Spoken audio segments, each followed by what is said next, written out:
Praise Lord. अजीजों, आइए आज हम विश्वास के बारे में देखते हैं कि विश्वास कैसे काम करेगा और किस तरीके से हम अपने विश्वास को बढ़ा सकते हैं। बहुत से लोगों की ये प्रश्न होता है कि हम विश्वास को किस तरीके से बढ़ा सकते हैं। मेरे अजीजों, हम वचन को अब शुरू करते हैं और देखते हैं कि विश्वास के लिए साधारण स्थिति क्या है। इस प्रश्न का उत्तर देने के लिए हम इस बात को देखना शुरू करें कि असाधारण स्थिति क्या है। चिंता करना साधारण बात नहीं है।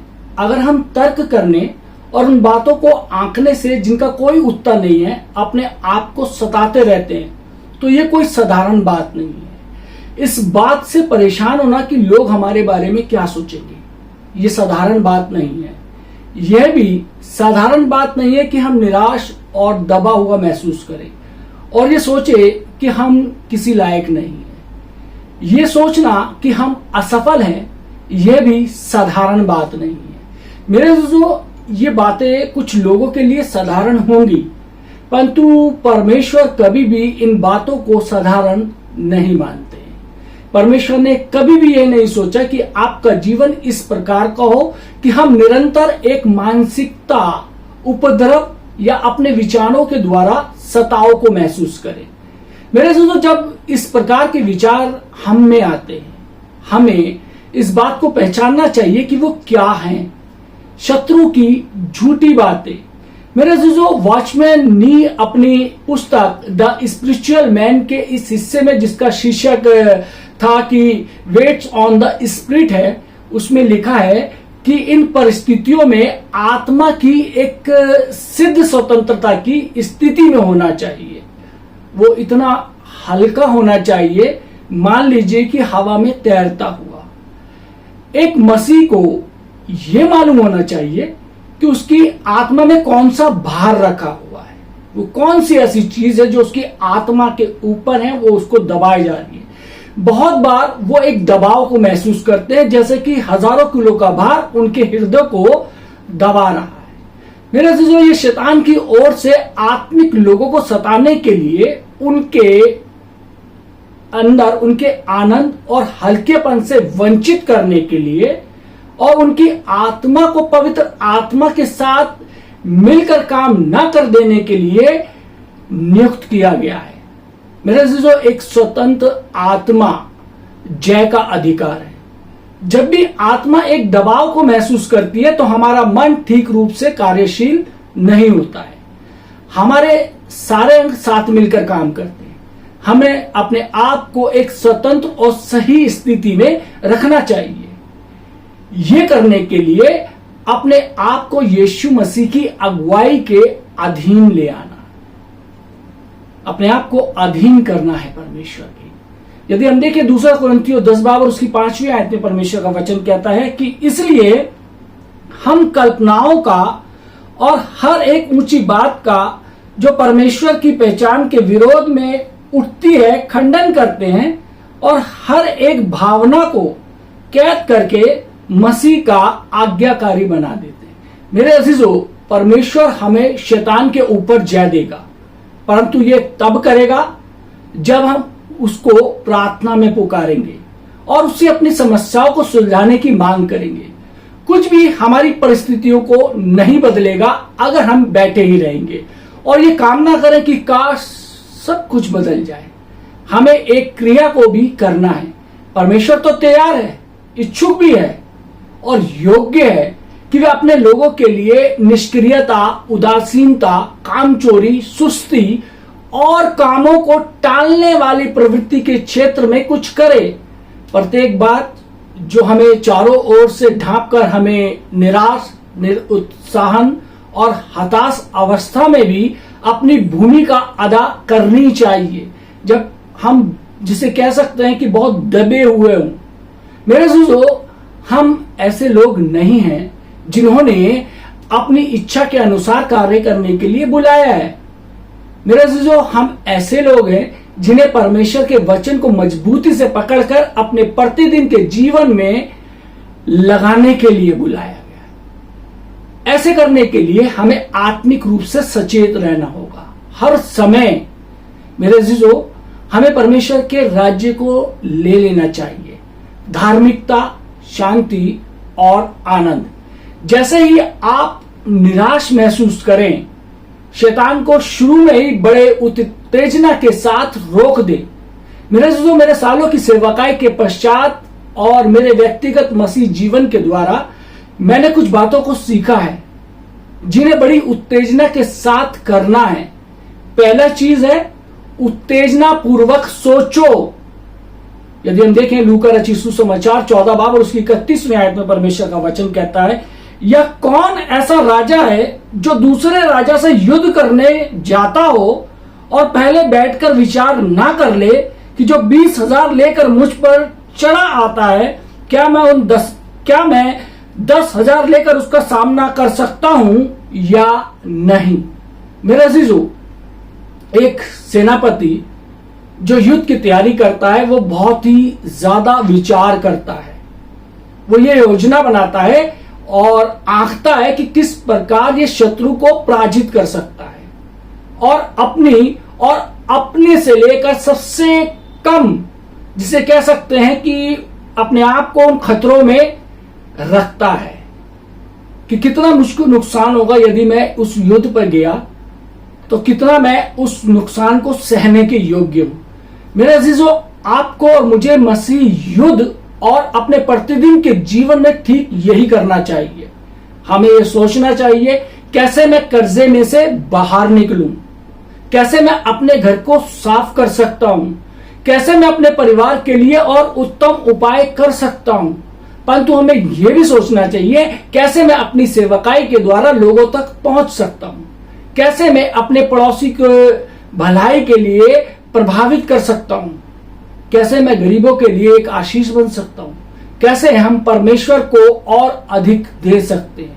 मेरे अजीजों, इस बारे में सोचें, अपने आप से पूछें कि कैसे आप परमेश्वर के कामों में और अधिक लग सकते हैं और अधिक सक्रिय हो सकते हैं।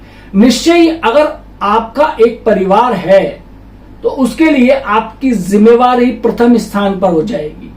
अगर आपके छोटे बच्चे हैं तो आपको अपनी प्रथम जिम्मेदारी की रेखा से बाहर नहीं होना चाहिए।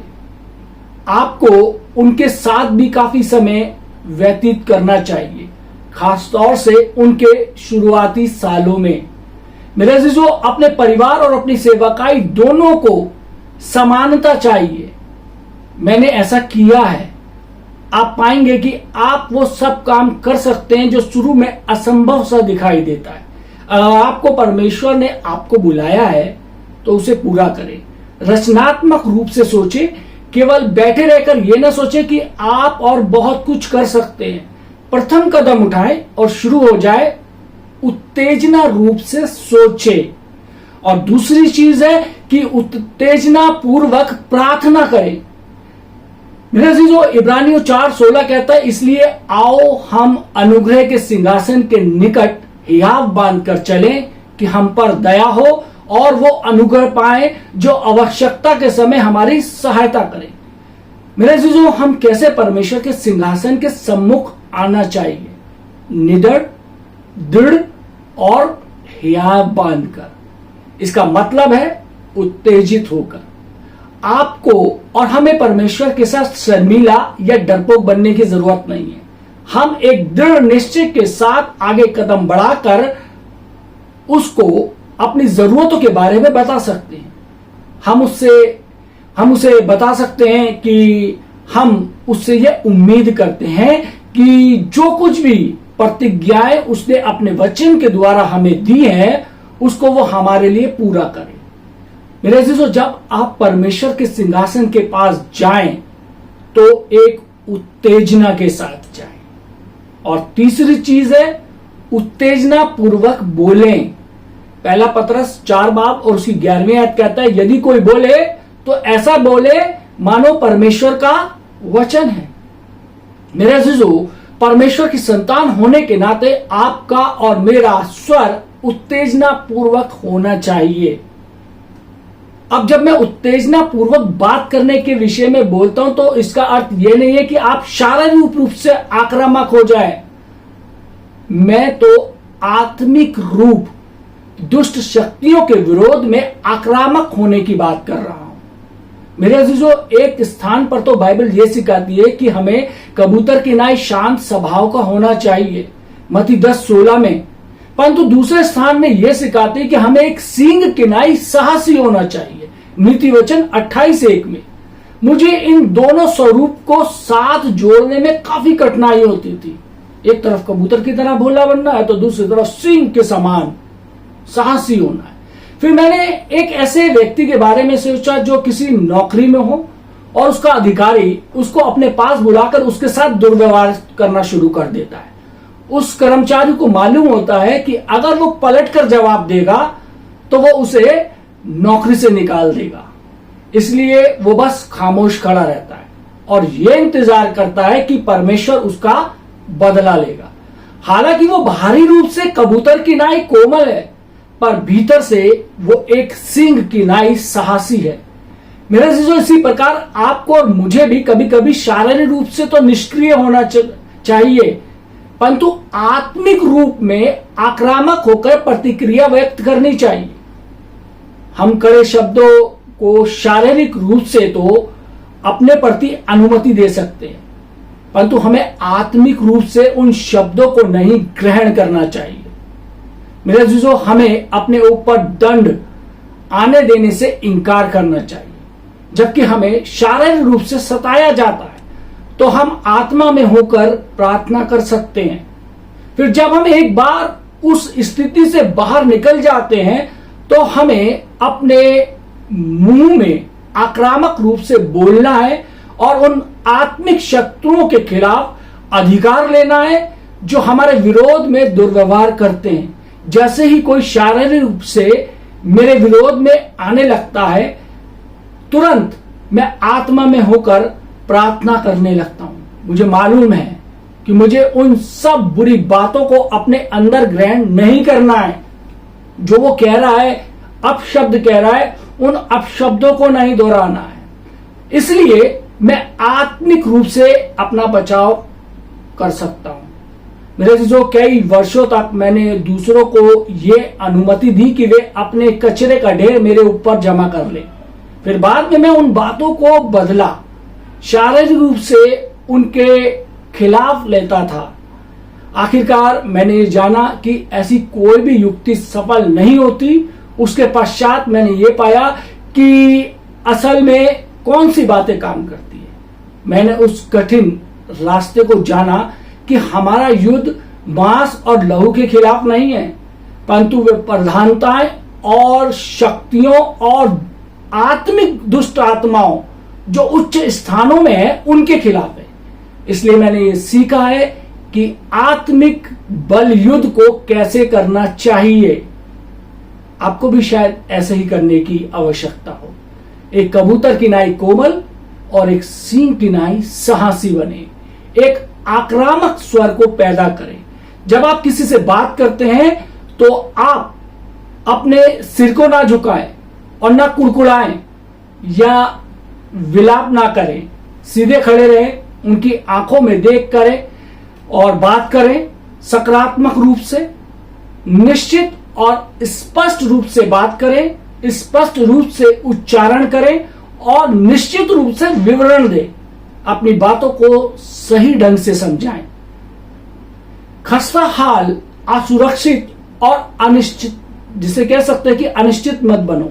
अपना मुंह खोलने का साहस रखो और जो कुछ आपको कहना है उसे आत्मविश्वास और निश्चयता के साथ कहिए। मेरे अजीजों, अगर आप गाने या परमेश्वर की आराधना करने वाले हैं तो उसे भी उत्तेजित रूप से करें।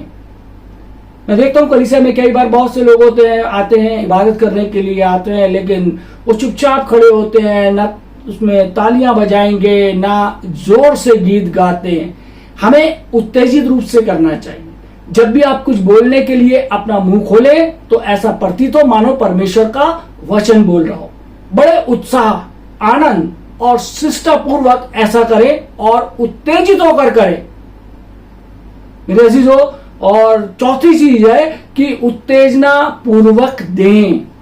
लूका 6 बाब और उसकी 38वीं आयत में वचन बताता है कि दिया करो तो तुम्हें भी दिया जाएगा, लोग पूरा नाप दबा दबा कर और हिला हिला कर और उभरता हुआ तुम्हारी गोद में डालेंगे, क्योंकि जिस नाप से तुम नापते हो उसी से तुम्हारे लिए भी नापा जाएगा। मेरे अजीजों, जब आप और हम देते हैं, हमें उदारता और उत्तेजना पूर्वक देना है, क्योंकि जिस नाप से हम देते हैं उसी नाप से हम पाते भी हैं।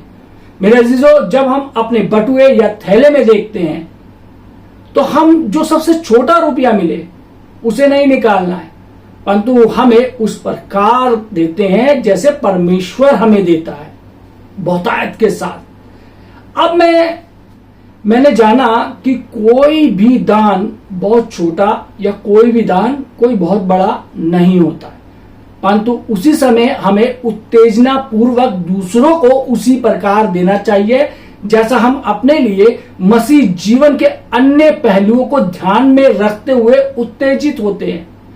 मेरे अजीजों, और अगली चीज है, 5वीं चीज है कि उत्तेजित होकर काम करें। सबोपदेशक 9 बाब और उसकी 10वीं आयत में लिखा है, जो काम तुझे मिले उसे अपनी शक्ति भर करना। मेरे अजीजों, हम जिस भी काम को करने के लिए अपने हाथों को बढ़ाते हैं वो काम हमें जोश के साथ करना चाहिए। अपने जीवन में किसी भी काम को भयभीत होकर ना करें और ये कामना ना करें कि कैसे इस काम से हम बच सकते हैं। अपने आप को पवित्र आत्मा से उत्तेजित करें और हियाव के साथ ये घोषणा करें कि ये काम मुझे परमेश्वर ने करने के लिए दिया है और पवित्र आत्मा की सहायता से मैं अपनी पूरी शक्ति से परमेश्वर की महिमा के लिए इसे करूंगा। और छठी चीज है, उत्तेजित रूप से प्रेम करें। यूहन्ना 15 बाब उसकी 12 और 13 आयत में यीशु मसीह ने कहा, मेरी आज्ञा यह है कि जैसा मैंने तुमसे प्रेम रखा वैसे ही तुम भी एक दूसरे से प्रेम रखो। इससे बड़ा प्रेम किसी का नहीं हो सकता कि कोई अपने मित्र के लिए अपने प्राण दे। मेरे अजीजों, परमेश्वर की संतान होने के नाते हमें एक दूसरे से वैसा ही प्रेम रखना है जैसा परमेश्वर ने हमसे प्रेम किया है। इसका अर्थ है लगन और बलिदान पूर्वक। प्रेम एक कोशिश है। हम किसी को प्रेम नहीं कर सकते हैं अगर हम कीमत चुकाने के लिए इच्छुक नहीं हैं या तैयार नहीं हैं। मेरे अजीजों, प्रेम सबसे बड़ा दान है। जब आप परमेश्वर के प्रेम को प्रकट करते हैं, आप उसको एकदम खुलकर बांटे, बलिदान पूर्वक और उत्तेजना पूर्वक। परमेश्वर चाहता है कि हम उसका प्रेम लोगों तक पहुंचाएं, लोगों में बांटें, ताकि जब हम लोगों तक परमेश्वर का प्रेम पहुंचाएंगे तो लोग आपके माध्यम से परमेश्वर को जानना शुरू कर देंगे। परमेश्वर चाहता है कि हम जो भी चीज करें, जो भी काम करें, उत्तेजना पूर्वक करें। परमेश्वर आप सबको आशीष दे। आइए हम दुआ मांगें। धन्यवाद देते हैं मान सामर्थ्य पिता परमेश्वर आज के सुंदर वचन के लिए, जिसमें हमने सीखा कि किस प्रकार से उत्तेजना पूर्वक होकर हमने परमेश्वर उन तमाम कार्यों को करने जो प्रभु जी आप हमें करने को देते हैं। हम परमेश्वर प्रभु यीशु मसीह आपकी सामर्थ में परमेश्वर बहुतायत के साथ उत्तेजित होकर परमेश्वर उन तमाम कार्यों को कर सके।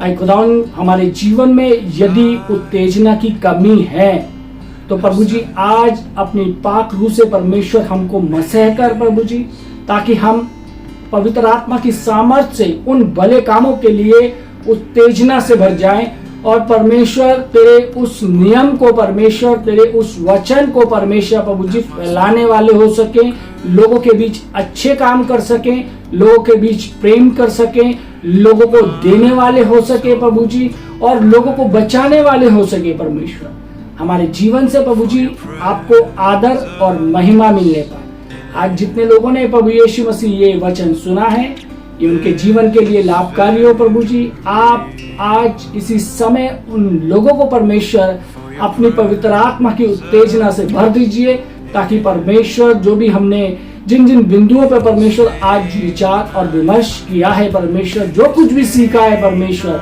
हम उन तमाम कार्यों को उत्तेजना पूर्वक करें। सुनने वाले तमाम लोगों पर प्रभु जी आपकी आशीष हो, यीशु मसीह के नाम से मांगते हैं, आमीन।